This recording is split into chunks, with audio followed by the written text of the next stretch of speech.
Somewhere out past the star Altair, one of the brightest points of light in our summer sky, astronomers just confirmed the existence of a natural machine more powerful than anything humans have ever built, including the largest particle accelerator on the planet. And the strange part is, it's been sitting there in our own galaxy the whole time, hiding in plain sight, mistaken for something far more ordinary until just a few days ago. Stick around, because understanding what this thing actually is and why it took scientists using 3 completely different telescopes just to prove it's real is one of the more genuinely satisfying detective stories in recent astrophysics. And if you want to keep catching breakdowns like this, the moment new research drops, go ahead and subscribe before we dive in. The object in question goes by the fairly unglamorous name LHAASO, J192444U, and it sits in the constellation Aquila, right next to Altair, one of the 3 bright stars that make up the well-known summer triangle pattern in the night sky. It was first flagged back in 2024 by an observatory called LHAASO, short for the Large High-Altitude Air Shower Observatory, a Chinese facility built specifically to catch extremely high-energy particles and gamma rays raining down from space. LHAASO itself is a genuinely massive piece of scientific infrastructure, spread across a high-altitude site in Sichuan province, and made up of thousands of individual detectors covering more than a square kilometer of ground. Rather than observing space directly, the way a traditional telescope does, LHAASO works by catching the secondary showers of particles created when an extremely high-energy gamma ray or cosmic ray slams into Earth's upper atmosphere, essentially reconstructing what hit us from far above by studying the spray of particles that cascades down toward the ground. It's an unusual way to do astronomy, using the atmosphere itself as part of the detector, but it's exactly the kind of setup needed to catch particles this energetic in the first place, since nothing built purely on the ground could intercept them directly. When researchers first spotted this object, it looked like it might simply be the leftover wreckage of an exploded star, a supernova remnant, something astronomers have cataloged many times before. But then, something odd showed up in the data. The object was emitting gamma rays with energies exceeding 100 trillion electron volts, an amount of energy so extreme that it didn't fit comfortably with what a typical supernova remnant should be capable of producing on its own. To understand why that mattered so much, it helps to understand what scientists were actually hunting for. Something called a PeVatron. The name comes from combining PeV, short for petaelectron volt, with the word accelerator. 1 petaelectron volt equals 1 quadrillion electron volts, an amount of energy. Almost impossible to picture in everyday terms, but here's a comparison that actually lands. The Large Hadron Collider, the massive underground ring straddling the border of Switzerland and France, and the most powerful particle accelerator humans have ever constructed, pushes protons to nearly the speed of light using miles of superconducting magnets and an enormous amount of electricity. And even that machine tops out well below the energies scientists were seeing coming from this object, out near Altair. To put some actual numbers on that gap, the Large Hadron Collider is designed to accelerate protons up to around 14 trillion electron volts, an already almost incomprehensible figure achieved using a 17-mile ring buried deep underground and cooled with liquid helium to keep its magnets superconducting. A PeVatron, by definition, is doing something even more extreme than that, pushing protons past a full quadrillion electron volts, more than 70 times beyond what humanity's single largest, most expensive scientific machine can currently manage, using nothing but the leftover chaos of a dead star and the raw physics of interstellar space. A proton PeVatron is essentially a natural accelerator somewhere out in space, capable of flinging subatomic particles to energies our best engineering hasn't matched, using nothing but astrophysical processes and raw cosmic violence instead of human-made machinery. Cosmic rays themselves have actually been a genuine scientific mystery for well over a century. They were first discovered back in 1912, when physicist Victor Hess carried an instrument up in a hot air balloon and noticed that radiation levels increased rather than decreased the higher he climbed, eventually realizing the radiation was streaming in from somewhere out in space rather than up from the ground. These particles, made up mostly of protons with a small sprinkling of electrons, constantly rain down on Earth from every direction, and for the entire century since Hess's discovery, scientists have known these particles exist without being able to definitively pin down exactly where the highest energy ones actually come from. What makes that question so stubborn is a fairly simple, almost frustrating problem. Protons carry an electric charge, and as they travel across the galaxy over thousands or even millions of years, the Milky Way's own magnetic field constantly bends and scrambles their paths. By the time one of these particles finally reaches Earth, its original direction of travel has been shuffled so thoroughly that simply tracing it backward doesn't reliably point you toward wherever it actually came from. That's exactly why gamma rays end up being so useful as a workaround. Unlike protons, gamma rays travel in perfectly straight lines, completely unaffected by magnetic fields, which means that if you can catch the gamma rays produced when an accelerated proton collides with surrounding gas, you can trace that light directly back to its source with real precision, even though you could never do the same thing with the original proton itself. Finding and confirming a genuine PeVatron source has been described by researchers as one of the most sought-after goals in modern astrophysics, precisely because it would finally close the loop on where at least some of these mysterious, ultra-energetic particles originate. Here's where the detective work gets genuinely interesting. The problem with LHAASO's original detection, and with a similar earlier detection from another gamma-ray observatory called Tibet as Gamma, is that gamma rays alone can't tell you exactly what produced them. Both high-energy protons and high-energy electrons are capable of generating gamma rays in this same energy range, and the instruments involved didn't have sharp enough resolution to tell the two scenarios apart. In other words, astronomers had a genuinely powerful, genuinely mysterious source of energy sitting in the sky, and no reliable way to confirm whether it was actually the specific kind of proton accelerator they were hoping to find, or something more mundane involving electrons instead, dressed up to look similar from a distance. That's exactly the puzzle a team led by Tsunefumi Mizuno at Hiroshima University's Hiroshima Astrophysical Science Center set out to solve. Rather than relying on a single instrument, the team pulled together data from 3 completely different observatories, each one sensitive to a different slice of the electromagnetic spectrum.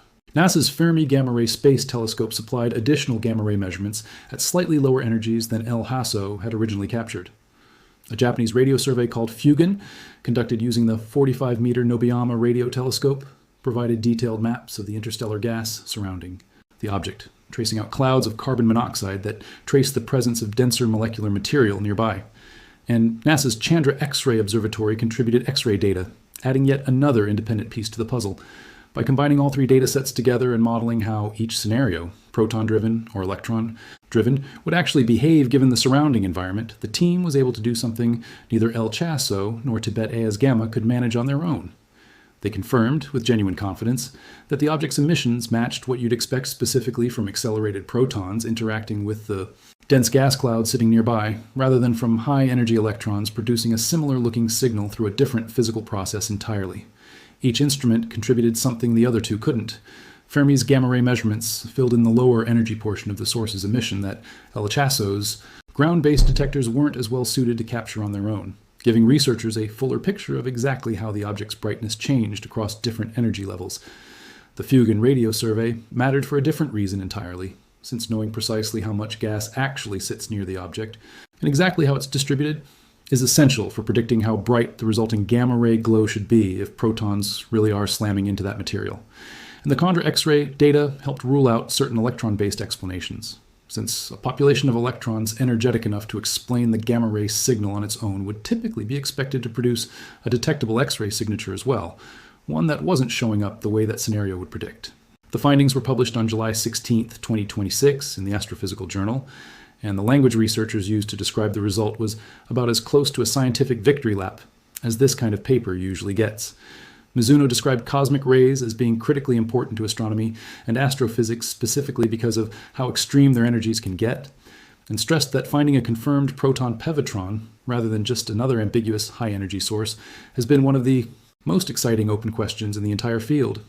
The source itself turns out to be genuinely enormous in the sky as well, appearing as an extended region more than a full degree across, roughly twice the apparent width of the full moon as seen from Earth, rather than a single tight point of light. So, what's actually powering something like this?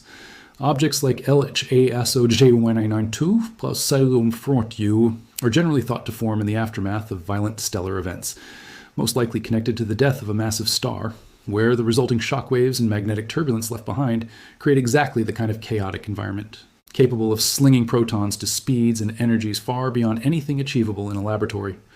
When those accelerated protons then slam into nearby clouds of interstellar gas, exactly the kind of gas the Fugen radio survey was able to map out in detail around this object, the collisions produce the high-energy gamma, rays that LHAASO originally detected drifting down toward Earth.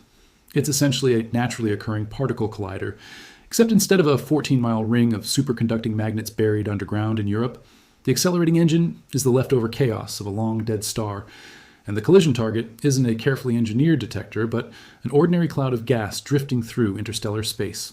It's worth being precise about exactly what kind of record this object holds, because it's easy for a headline to overstate things. this isn't necessarily the single most energetic object in the entire universe.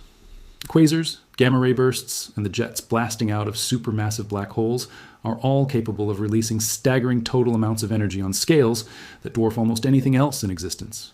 What makes this particular discovery so significant is more specific than that. It's the first time researchers have been able to conclusively confirm a proton PeVatron, meaning a source specifically accelerating individual protons past the 1 peta-electron volt threshold, using a combination of evidence solid enough to rule out the alternative explanation involving electrons instead. That distinction might sound like a technicality, but for scientists trying to solve a 100-year-old mystery about where our galaxy's highest energy cosmic ray protons actually come from, it's exactly the kind of confirmation that had been missing until now. And this almost certainly isn't the end of the search either. According to Mizuno and the rest of the research team, there are still dozens of other candidate PeVatron sources scattered across the Milky Way, objects that show some of the same telltale signs but haven't yet been confirmed with the same level of multi-observatory certainty. The team has already stated their intention to apply this same combined approach: gamma-ray data from Fermi, radio mapping from surveys like Fusion, and X-ray measurements from Chandra to systematically work through that broader list of candidates, hunting for the next confirmed cosmic accelerator hiding somewhere else in our galaxy's crowded, gas-filled disk. Not every candidate is expected to turn out the same way either. Some of these unconfirmed sources sit near young, massive star clusters, where the combined stellar winds from dozens of hot stars slamming into each other could plausibly generate similar extreme particle acceleration without necessarily needing a supernova remnant at all. Others sit near systems called microquasars, compact objects locked in orbit with a companion star, launching narrow jets of material at a meaningful fraction of the speed of light. Untangling which of these different environments actually deserves credit for accelerating protons past the PeV threshold, and which ones merely look similar from a distance, is likely to keep researchers occupied for years, using exactly the same painstaking multi-instrument approach that finally cracked this particular case. There's also something worth appreciating about the sheer scale of coordination this discovery required. This wasn't a single telescope pointed at a single target producing one clean, unambiguous result. It took an international, multi-institutional effort, spanning Chinese, Japanese, and American observatories, each contributing a different kind of measurement, none of which alone was sufficient to settle the question. Only by layering gamma-ray, radio, and X-ray data on top of each other and carefully modeling how protons versus electrons would each behave given the specific gas environment surrounding this object could the team finally rule out the more mundane explanation and confirm what they were actually looking at. It's a good example of how a lot of modern astrophysics doesn't move forward through one single dramatic image or one single blockbuster instrument, but through patient, methodical cross-referencing of evidence gathered by entirely separate teams, working with entirely separate machines, sometimes years apart from each other. The original LHAASO detection happened in 2024. The confirming analysis wasn't published until the middle of 2026. 2 full years spent quietly gathering additional observations, refining models, and ruling out alternative explanations before anyone was willing to put their name on a paper actually claiming the mystery had been solved, which is a pretty good reminder that the most solid scientific announcements are rarely the fastest ones. For anyone wondering whether an object this powerful poses any kind of danger, the honest answer is straightforwardly no. Cosmic rays like these have been raining down on Earth constantly for the entire history of the planet, and our atmosphere and magnetic field do an extremely effective job of shielding us from the vast majority of their effects. What makes this discovery exciting isn't any kind of threat. It's the purely scientific value of finally being able to point to a specific confirmed location in the sky and say, with genuine confidence, this is where at least some of our galaxy's most energetic particles are actually being manufactured. More than a century after those same particles were first noticed drifting down from above. So here's where all of this actually lands. Somewhere out near the star Altair, in a region of the sky more than twice as wide as the full moon, sits a naturally occurring particle accelerator, now confirmed to be flinging protons to energies beyond anything the largest machine humans have ever built could manage. It took 3 separate observatories, run by 3 separate countries, and years of careful analysis just to prove that what looked like an ordinary stellar leftover was actually something far more extreme, closing the book on one small piece of a mystery that's been open since a physicist noticed something strange happening inside a hot air balloon back in 1912. And with dozens of other candidate objects still waiting to be examined using this same method, there's a very real chance this won't be the last time researchers get to make an announcement quite like this one.